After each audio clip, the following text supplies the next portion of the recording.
We're back. Libertarian Congressman Ron Paul of Texas has spent decades espousing his views, and once again, he'll do so on the national stage. This morning, today, he announced he's running for president for the third time. He joins us now from New Hampshire. Welcome, Congressman. Thank you, Chris. Well, Ronald Reagan ran 3 times. Maybe this will be the one for you. But here, this has been a sticking point about how far you go with your libertarianism, sir. Here you were talking about heroin use last week on Fox News. Let's watch your question and answer to you. Are you suggesting that heroin and prostitution are an exercise of liberty? Well, you know, I probably never used those words. You put those words someplace. But, yes, in essence, if I leave it to the states, it's going to be up to the states. Up until this past century, you know, for over 100 years they were legal. What you're inferring is, you know what, if we legalized heroin tomorrow, everybody's going to use heroin. How many people here would use heroin if it was legal? I bet nobody would put to hand, oh, yeah, I need the government to take care of me. I don't want to use heroin, so I need these laws. Well, your people out there in the crowd certainly agree with that. But let me ask you, as a citizen of Texas, if that came up for a vote, if you had a vote on the issue as a citizen supporting a candidate or whatever, do you think the state of Texas should legalize heroin and prostitution? I think that under the right circumstances, we should legalize freedom, and that is part of it. As long as people don't force things on other people, I don't feel threatened by that. It's sort of like legalizing gambling. I don't gamble and I don't get involved, but I'm not going to take that right away from you. So all these things are things that you can do in a free society. But today I gave a long talk about this very issue, and I emphasized the fact that the reason I argued for freedom of choice is I want people to decide what medications they can take, and whether they want alternative medicine, whether they can drink raw milk, whether they can use marijuana when they're sick, and that we shouldn't depend on the government for that guidance. But if you do need guidance with children, if a law is there to try to protect children, that's a different story. But it's the concept of legalizing freedom, making choices by individuals and assuming responsibility for themselves.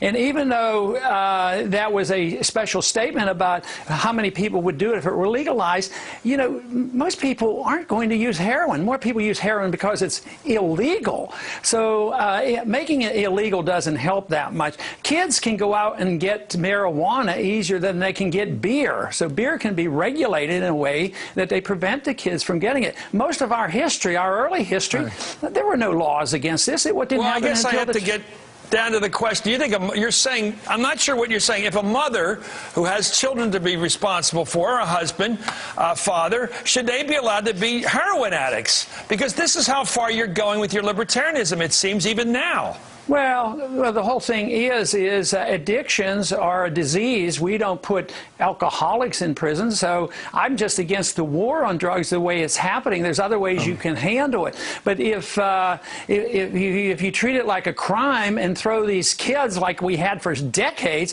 in prison because they smoked a little bit of marijuana and they come out violent criminals, that war on drugs has failed. And believe me, the people know that. And so I'm against the federal war on drugs. I'm not pro-drug usage. As a matter of fact, I'm very critical of the carelessness of doctors who give way too many pain pills. There's more people addicted to prescription drugs than they are to illegal drugs. Okay, just to finish this conversation on this point, you have complete freedom to answer this question, yes or no. Should we legalize heroin? I want to legalize freedom and let the and the states deal with the regulations. Let me ask you about how far you would go in terms of the Constitution, because I understand libertarianism. Most of us as young people were very much enraptured with it as kids, in our teens, I think. Hillary Clinton was a go-worker. Well, I'll tell you, because the idea of total freedom doesn't seem to work. Let me ask you, the 64 Civil Rights Bill. The 64 Civil Rights Bill, do you think an employer, a guy who runs his shop down in Texas or anywhere, has a right to say, if you're black, you don't come in my store? Well, that was the libertarian right before 64. 64? Was it the better society? I believe that property rights should be protected. Your right to be on TV is protected by property rights because somebody owns that station. I can't walk into your station. So right of freedom of speech is protected by property. The right of your church is protected by property. So people should honor and protect it. This gimmick, Chris, it's off the wall when you say, I'm for property rights and states' rights, therefore I'm a racist. I mean, that's just outlandish. Because wait, Chris. People who have, let's say that law was there and you could do that. Who's going to do it? What idiot? Everybody was in the South. What idiot would do it? I saw the white-only signs driving through the South in college. Of course they did it. You remember them doing it. Yeah, but I also know that the Jim Crow laws were illegal and we got rid of them under that same law, and that's all right, good. well, you would have voted against that law.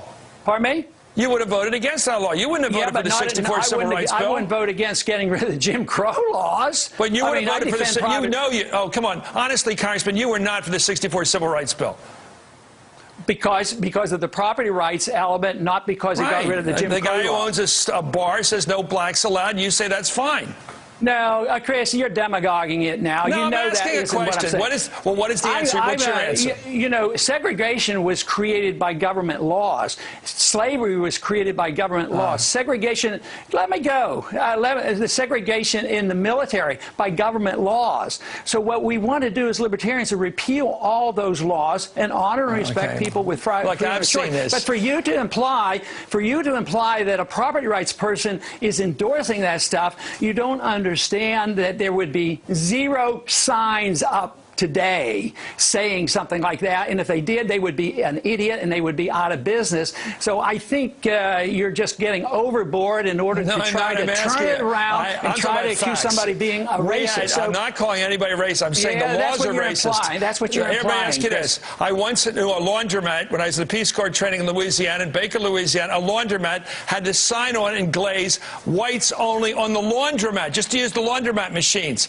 This was a local shop saying no blacks allowed. You say that should be legal. That's ancient history. That's ancient history. That's over and done with. Because and it was promoted by the segregation on buses and all was done by laws. So it was a culture. That's over and done with, Chris. Why do you want to go back to ancient days? Because you want to come back. It's past. You're running for president. Because you're running for president as a libertarian, believing we don't need laws to protect people. And you're reading much more into it, and you're trying to imply certain beliefs that I don't have. I think you're libertarian. You're wrong. I think you're a total libertarian. You're doing it deliberately. I think you're a total libertarian. I think that's what's appealing about you, sir. I think people like you. Listen, you know why they like you? They want to live in a simpler society. Total libertarian is believing in liberty versus being a totalitarian. So if you want the opposite, just look around. That's what we have. We have a totalitarian world. That's what most of history's been about. Totalitarianism, dictatorship. We've only had a small taste of freedom of choice and the principle of private property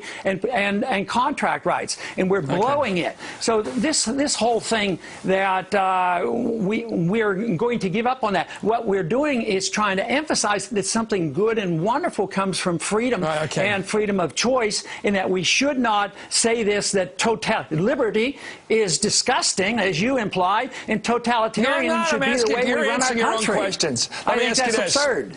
We've had a long history of government involvement with Medicare, Social Security, the Civil Rights Act, the Voting Rights Act, and I think you're saying we would have been better off without all that.